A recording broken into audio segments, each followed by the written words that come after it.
after a violent mob provoked by the then outgoing president stormed the United States Capitol in an attempt to overturn a Democratic election. And for a moment, we saw something in the Republican Party that we hadn't seen in a while: rationality. We condemn the violence that took place here in the strongest possible terms. We will not be kept out of this chamber by thugs, mobs, or threats. We will not bow to lawlessness or intimidation. Rioters and thugs don't run the Capitol. We're the United States of America. Now, it was then that... This is how Europeans, the Republicans, described January 6th rioters at the time and the day of the riot, the people who was actually in the building. This is how they was described then, and this is how they're being described and treated now. The Republican Party seemed to agree with something that should be a pretty basic sentiment. The party has fully embraced the very people who tried to dismantle democracy. In fact, just hours ago, a delegation of lawmakers, including Congresswoman Marjorie Taylor Greene, went on a field trip of sorts to the D.C. jail to visit some of those rioters. There were many, many reports of how they're being abused and how their rights are being abused. And remember, these are pre-trial January 6th defendants. The reason why we're here is because the two-tier justice system has to end. They don't talk about this two-tier justice system when it applies to black people who have been in worse conditions, who have been convicted with no evidence at all or circumstantial evidence and been placed in these prisons. We're not talking about that inhumane treatment. You see, because only white lives matter. This is what black people have to understand. Your suffering, your conditions doesn't matter because you haven't collectively stood up for your people. Rioters are being held at that facilities because they've been deemed dangerous to the community or have refused to obey conditions of release. That includes rioters like Daniel Rodriguez, who drove a stun gun into the neck of the former Washington police officer Michael Fanone, and Samuel Lazar, who's seen on video using a bullhorn to urge rioters to steal police officers' guns. William Crestman, who's a member of the Proud Boys, he's being held because a judge has determined that he's a flight risk. Eric Christie, who was in an hours-long standoff with law enforcement. Images of Christie outside the Capitol on the 6th show a hammer hanging from his belt. He's alleged to have told police when they tried to arrest him, quote, "Better come here shooting." These are the people the Republican Party has chosen to embrace and to prioritize. These are the people who have, interestingly, made Republicans finally care about inhumane prison conditions, when activists have been sounding the alarm about that issue for decades. It's important to remember when you hear these lawmakers claim that these incarcerated insurrectionists are political prisoners, that that's not the case. These imprisoned people are accused of committing crimes, real crimes, not political ones. White people protect white supremacy at all costs. Let's be clear about that. These people were fighting for white supremacy. That is, makes them political prisoners in the eyes of them. Because white supremacy has been applied to us through politics. So let's be clear. Under their definition, those fighting for white supremacy to be incarcerated would be a political prisoner.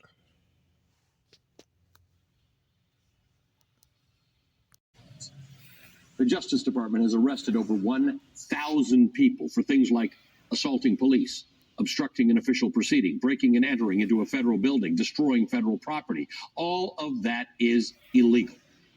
Their actions may have been motivated by their politics, but none of the prosecutions are political. Joining me now is the Congresswoman Jasmine Crockett of Texas. She was one of 2 Democrats to join that trip to the D.C. jail today. Representative Crockett, good to see you tonight. Thank you for being with us. Great to see you as well. Let's talk about this trip. Why were you on it? You were one of 2 Democrats on it. What was your purpose in being there? Yeah, there had to be someone that was going to keep them honest. I mean, we know that the people that were going on this trip, especially the one that led this trip, they have a little bit of an issue with the truth. So there needed to be someone, because you couldn't walk in and film exactly what was going on. And, you know, it's interesting. It's kind of like there's seemingly two versions of what happened on January 6th. I had a completely different experience walking into this jail. And also my chairman wanted to make sure, I call him my chairman, sorry, my ranking member wanted to make sure that there was someone who actually had a frame of reference for what prisons and jails look like and what those conditions can look like. And that would be someone like me, considering the fact that I've done criminal defense for almost 2 decades. And also I've been a civil rights lawyer. Let's talk about what you saw while you were there. We heard a little bit of what Marjorie Taylor Greene suggests that she saw. What did you see? I saw a delegation of elected congressional members that were starstruck when they got an opportunity to finally see the January 6th inmates. I saw privileged people is what I saw. The criminal justice system that I'm used to seeing does not afford them tablets that allow them to end up with a #1 song on iTunes because they're able to record or they're able to text their family members whenever they want to. I've never had a client that had the ability to access a laptop for weeks so that they could review in the privacy of their single cell jail their discovery. The privilege that I saw was actually quite astounding, even though we were supposed to talk about or review how bad the conditions were. If anything, I have never seen a jail that afforded so many privileges to anyone. And as I said, I've been licensed in Texas, Arkansas, and in federal courts for almost 2 decades. So this is Black people have been complaining about the conditions of prisons for hundreds of years. You have to understand that immediately after slavery ended, the 13th Amendment came about and the prison industrial boom began from that point on. So from 1865 onward, the prison process has been growing, right? The prison industry has been growing. And the conditions have always been horrible for blacks. Many blacks die in police custody to this day from lack of access to water and food. But yet these January 6th defendants are allowed full-time access to tablets 24 hours a day, taken from them only to be charged.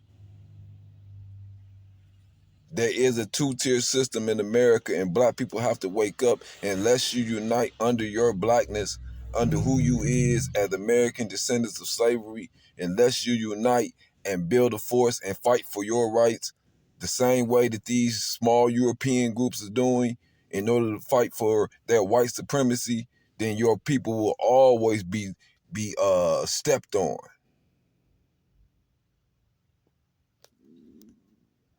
Very much so a national issue. America has the world's highest incarceration rate, but staffing at federal prisons has shrunk in recent years, and critics consider Mississippi's prison system to be among America's most troubled, underfunded, understaffed. Land of the free, but yet we the most highest incarcerated per capita in the country. This is not the land of the free. They never ended slavery. I need black people to get this through your thick head. They never ended slavery. They never ended Jim Crow. You're still under all those conditions. The difference is you stop fighting for your upliftment. That's all that happened. Your conditions have worsened. You want to be under the illusion that they're better when you're living check to check and you have no constitutional rights. Just because certain conditions, the Tyrese Nichols situations hasn't directly happened to your family, it's a possibility that it will and that it can. Because you haven't built no strength in yourselves and you don't stand up for your people, you're scared to work together, you're taught too much self-hate. These Europeans are collectively working together in order to secure white supremacy continues in America. We're looking at going into an era similar to apartheid South Africa, where you're going to be ruled by a small white minority. This is what is occurring in America right now, currently. Be clear about that. And most white Democrats are allowing this to happen because that's what they benefit from, white supremacy. Black people about to wake up and unite. Coronavirus. All right, these windows, it started raining. These windows is leaking. I'm talking about they closed. The windows is closed. You see they closed. The windows is closed. But you cannot the whole open it back up. I mean close it back up. But the seal around them is ain't no seal around them. Alright. Look at this right here. The building is falling down. It's dilapidated, man. It's over with, man. I'm talking about the walls. Look at the walls. The walls ain't even together. The cement got 2-3 inches in between them. You understand what I'm saying? Now we finna go show y'all these holes up here in this shower area. We're finna show you the holes in the floor in the shower area. You can't take a shower without breaking your neck. You feel me? Look at the water everywhere. All of the windows. All of the windows is leaking. All of them. Water everywhere. We're swimming in here. Hey, watch out. Move that out the way so we can show that hole. Move that out the way so we can show that hole. Holes, big holes in the floor. Big holes everywhere. Look at that, hole. You feel what I'm saying? You'll break your neck in here. You're trying to bathe and you step in one of these potholes in the shower and twist your ankle. I'm walking sideways right now. You understand what I'm saying? We got one sink working out of all the sinks in here. We got coronavirus, we're on quarantine, but only one sink work. There ain't even no buttons on that thing, man. It don't work. Nothing coming out, man. Nothing coming out. Nothing.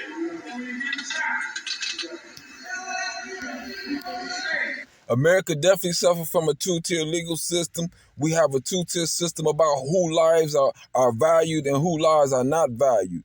Let's be clear, America has always functioned under a two-tier system. Blacks at the bottom of that tier.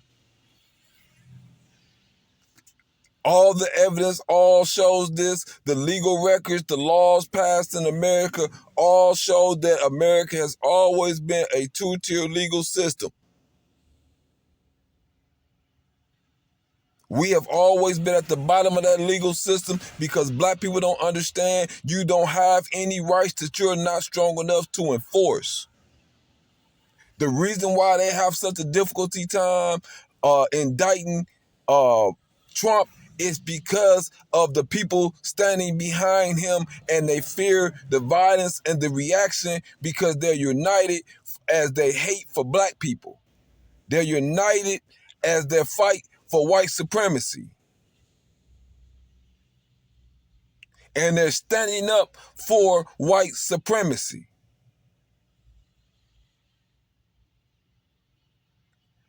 While black people stand silently and allow themselves to continue to be inferior.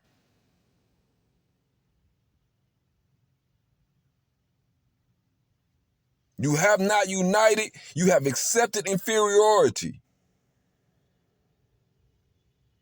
You have accepted and allowed these people you have accepted the status quo that you have less rights than them, and you have accepted that, and you are willing to contend with that.